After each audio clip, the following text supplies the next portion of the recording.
Hello everyone, എൽഹം അക്കാഡമിയുടെ current affairs വീഡിയോയിലേക്ക് സ്വാഗതം. 2025 November മാസത്തിലെ കറണ്ട് അഫയേഴ്സാണ് നമ്മൾ നോക്കുന്നത്. ഒന്ന്, ഏറ്റവും മികച്ച ചലച്ചിത്രത്തിനുള്ള 2025 55ാമത് സംസ്ഥാന ചലച്ചിത്ര പുരസ്കാരം നേടിയ ചിത്രം ഏതാണ്? അതെ, നിങ്ങൾ പറഞ്ഞ കറക്റ്റാണ്, മഞ്ഞുമൽ ബോയ്സ്. രണ്ടാമത്തത്, ഏറ്റവും മികച്ച ജനപ്രിയ ചിത്രത്തിനുള്ള 55ാമത് സംസ്ഥാന ചലച്ചിത്ര പുരസ്കാരം നേടിയ ചിത്രമോ? അതെ, പ്രേമലു. അപ്പോൾ ഏറ്റവും മികച്ച ചലച്ചിത്രം ഏതാണ്? മഞ്ഞുമൽ ബോയ്സ് ആണെങ്കിൽ ജനപ്രിയ ചിത്രം ഏതാണ്? പ്രേമലു. അടുത്തത്, ഏറ്റവും മികച്ച നടനുള്ള 55ാമത് സംസ്ഥാന ചലച്ചിത്ര പുരസ്കാരം ലഭിച്ചതോ?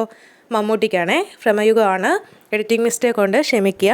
അടുത്തത്, മികച്ച നടിക്കുള്ള 55ാമത് സംസ്ഥാന ചലച്ചിത്ര പുരസ്കാരമോ? അത് ഷംല ഹംസയാണേ. ഏറ്റവും അവസാനത്തെ ക്വസ്റ്റ്യൻ, മികച്ച ഗാനരചയിതാവിനുള്ള 55ാമത് സംസ്ഥാന ചലച്ചിത്ര പുരസ്കാരം ലഭിച്ചത് ആർക്കാണ്? വേടൻ.